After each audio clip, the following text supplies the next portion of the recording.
Hey folks, That Fix It guy here. So today we're going to be talking about emergency water shutoff valves. Do you know where to shut your water off? To me, I think it's a very important question. It's one that I asked a lot of people when I had my plumbing business. Do you know where to shut it off? And if you don't, let me show you. So I would go around their house, I would find it for them, but I would also let them know about shutting it off at the water meter and letting them know that they should have a water meter key or a curb key in their garage or somewhere accessible to be able to shut it off at a moment's notice.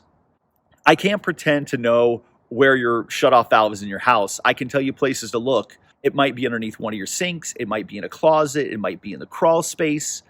It might be in your pantry. Like, I've seen them so many different places. Really, I can't even begin to know where to look. But the one that I do know is your water meter. There's definitely going to be, if you're on city water, there's going to be a water meter outside your house, and it's going to have a shutoff valve because the city's going to want to shut your water off if you don't pay the bill. So today I'm going to show you where to find that, how to shut it off, and the tools used to do that. I typically use a water meter key or a crescent wrench or a pipe wrench or a basin wrench. Anything that you can use to actually shut your water off is going to work, but a curb key or a water meter key is going to be the best thing for that. It just allows you to do it quick and effective.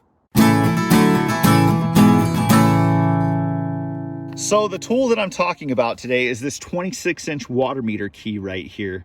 It really is just made out of rebar and flat stock.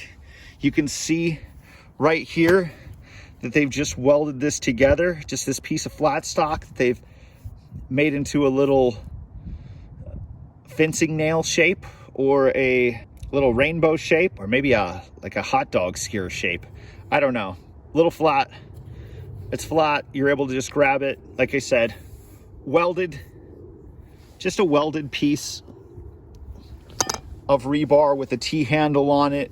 Put a couple little fancy grippies on it. By all means, you don't have to have those. And if you didn't have one of those, you would be able to use a crescent wrench, a pair of channel locks.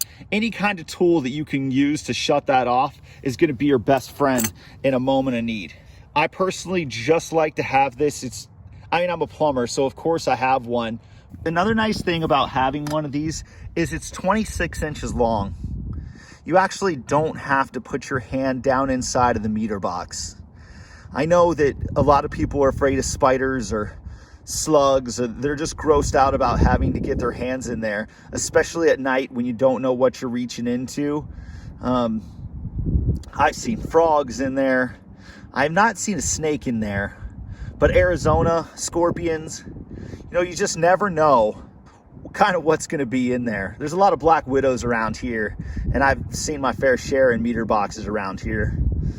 I like to make people aware that this tool is out there and it will save you a lot of pain, a lot of heartache.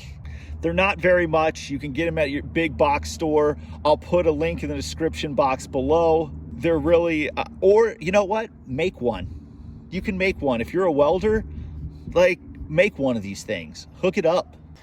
So in my area, if we're standing at the street and we see these lines, if you actually just walk towards the property, then you're going to eventually run into the meter box, is what that's saying.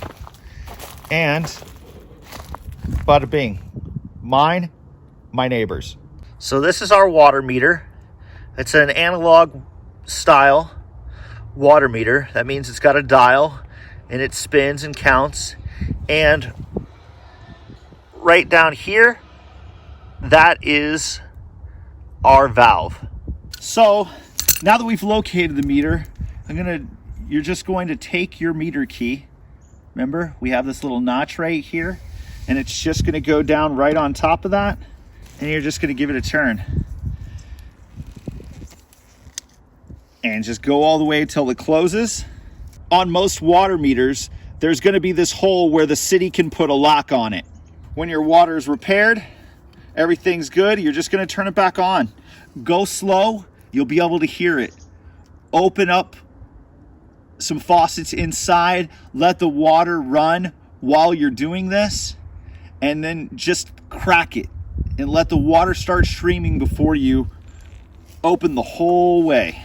And if you don't have a water meter key, like we talked about, you could use a crescent wrench. You can get down there and you'll be able to turn this and you'll be able to do it. It's just going to be a little bit harder. My recommendation is always, if you don't have a water meter key in your garage, get one. This works, a pair of channel locks works, whatever you can do to get this shut off. But I can tell you, in a major flood scenario, you want that off as quick as you possibly can. So that's how you locate the water meter. That's how you shut your water meter off. And those are the tools that you use. I really hope this video helps. If you could please share this video, like it, subscribe to my channel, I'd greatly appreciate it. Thank you very much and have a good day.